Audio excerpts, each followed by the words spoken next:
We welcome in Joe Mazzulla, Celtics head coach. Joe. What's up, fellas? Good morning. How you doing? Morning, Joe. How are you?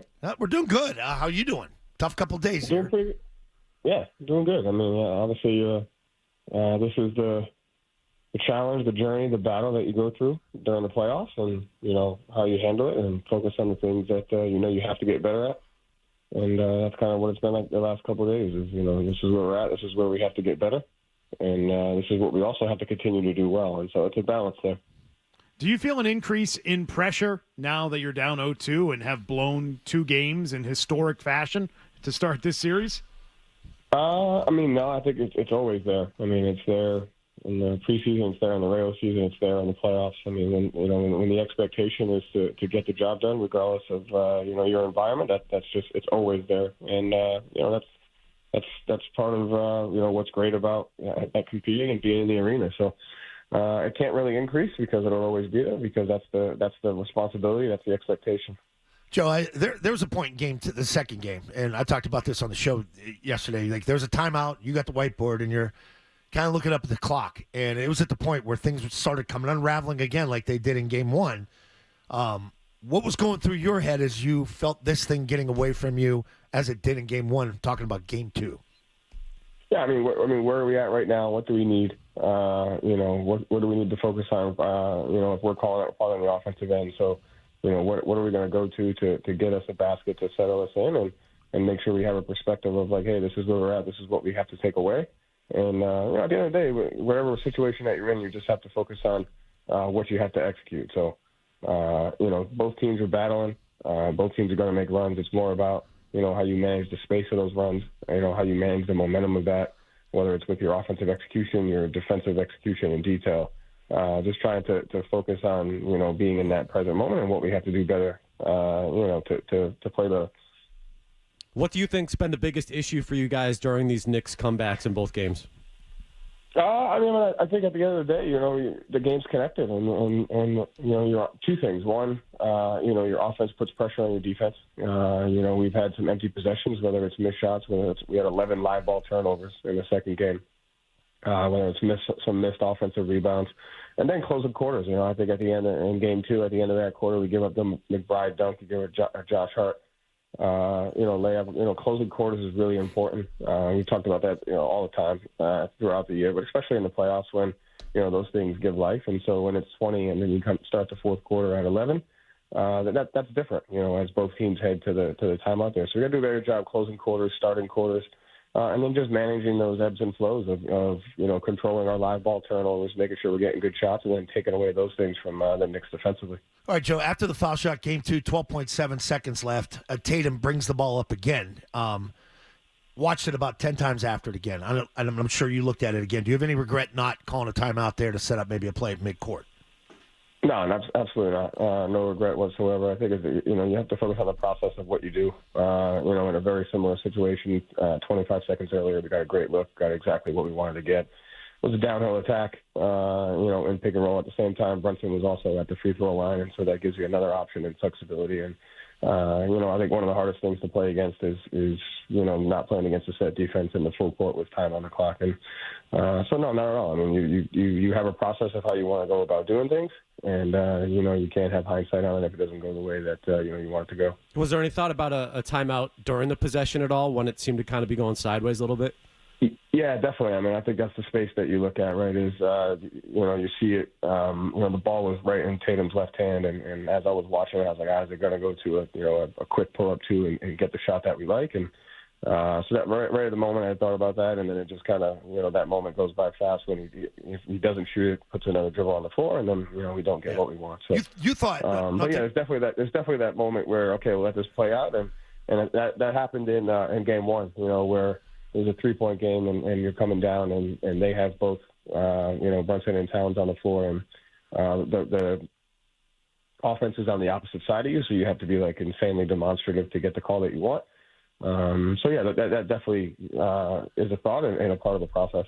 So you thought Jason was going to pull up right about the foul line, when he crossed over, correct? Yeah, I mean, you not can't, the corner. at the end of the day, you have the ball in one of your best players' hands, and 100 times out of 100 times, I'm going to trust that process. That's coaching, and to me, he's done that in times before, and I'm always going to trust that. And so you have the ball in one of your best players' hands. 100 times I'm going to trust, the decision that he decides to make. So I know I've asked this question to you before, but I'm asking it again, and that is there a chance you consider taking fewer threes moving forward in this series when they're not falling? The biggest thing is getting the right shot versus the coverage versus the matchup, and we're doing a great job of forcing 2-on-1s, and we just have to continue to make the right play versus that 2-on-1. That's the most important thing, and they changed, from game 1 to game 2, they changed a little bit how they defended. We were able to find a 2-on-1 in different ways, and we just have to continue to find 2-on-1s and make the right read versus that. I know you guys are an analytical-based team, and you're big into the numbers. And sort of off Beatles' question here, about taking maybe less threes, that when you get into a series, do you feel, that those analytical points about the numbers sometimes, goes out the door, and it's not sort of this whole thing that you have from the regular season, that it's so much different in the playoffs to throw that stuff out? I mean, the analytics is a massive bucket that I think gets thrown into. It gets generalized into 3-point shots versus 2-point shots. The analytics go so far beyond that. And if you take a look at the first 2 games, we won the shot margin by 10 in both games. And there's so much more that goes to the bucket of analytics. And if you look at analytics, you're looking at their shots is one thing, but so is free throw margin, so is the turnover margin, so is the offensive rebounding rate, the defensive rebounding rate. And all those things control the shot margin. And so regardless of, anything, the process of what you're trying to do is control the shot margin. And in both games, getting 10 more shots than your opponent is the process of what you're trying to do. The area of the analytics that, put us in a tough spot was 11 live ball turnovers. We had a 19% turnover rate. So I think analytics gets generalized into shot selection because it's the easiest thing to see, and you have to study the depths of analytics and go into all the things that play into how do you control the shot margin, how do you control your shot quality, how do you manage the momentum of the transitions. And having a 19% turnover rate is not a recipe for long-term success. And, we have to clean up those things. So you just have to look at the depths of analytics and not just generalize it to shots. So I assume after a game, there is a grading system for those looks, no matter what they are and where they are on the floor, right? Well, there's a grading system for the formula did we generate more shots than our opponent? That's the number one goal. Going to every goal saying we have to get more shots than our opponent. And then you have to, when you get more shots, it leaves you room for error, and then you have to be able to convert on those. So the general formula, part of it is shots, and then part of it is turnover margin, free throw margin, offensive rebounding rate, defensive rebounding rate, free throw rate, all those things. It's a massive formula that goes into saying, did we get more shots than our opponent? Did we get higher quality shots? And what do you do with those things? And so, just the depths of that is something that we're constantly assessing. So there is. It sounds like what you're saying is there's kind of a push and pull of quality versus quantity. Yeah, in game 1 and game 2, we got both. We got okay. Higher quality and higher quantity, Gotcha. And that's the process that you're looking for. But so much goes into that other than shots. Yeah, does time and score impact that in terms of what you might view as a good shot versus maybe one that isn't? Yeah, but that could be anything. Time and score when you go in for a layup 1-on-2 and you miss it and they come down and shoot a 3. That happened twice during their run. Is we came down and made the wrong rim read and they came down and got a transition basket off of that. So regardless of the type of shot that you're willing to take, I think time and score should be important throughout any shot. The Porzingis thing, is this a head scratcher for you and the team, not knowing what the hell's going on with him? We do know. Okay. He's he has an illness, and he has the effects of that illness when it's his fatigue and his breathing, and he's doing everything he can to give us what he has. And so it's not a head scratcher. At the end of the day, he's given us what he can, and we hope that he'll continue to get better and better with these 2 days off. We hope that he'll be better, and because we need him for us to be at our best. So. He's in there every day. He's doing what he can, and I thought he gave us, those 13, 14 minutes were good, and hopefully we could build on that, with a couple of these days off. So, are you saying they know what the illness is and they know how to treat it?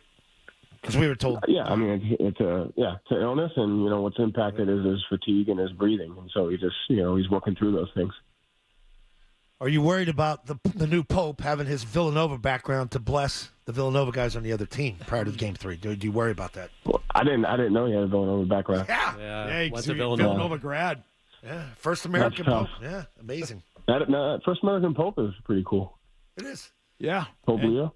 And so his, being him being chosen yesterday, a lot of people have said, Pope is a Villanova guy. You got this connection to the Knicks. Knicks in 4. That's what a lot of people in New York are saying right now. Yeah, well, I mean, I don't know what to say to that. Did you hit Sabaro to get a slice? Authentic New York slice? I'm sure you got your spot down there, though. I might be room service tonight. That's right. There you go. Too much film. Yeah. Okay. Good luck Game 3, Joe. All right, fellas. Thanks. All right. See you, bud. Joe Mazzulla.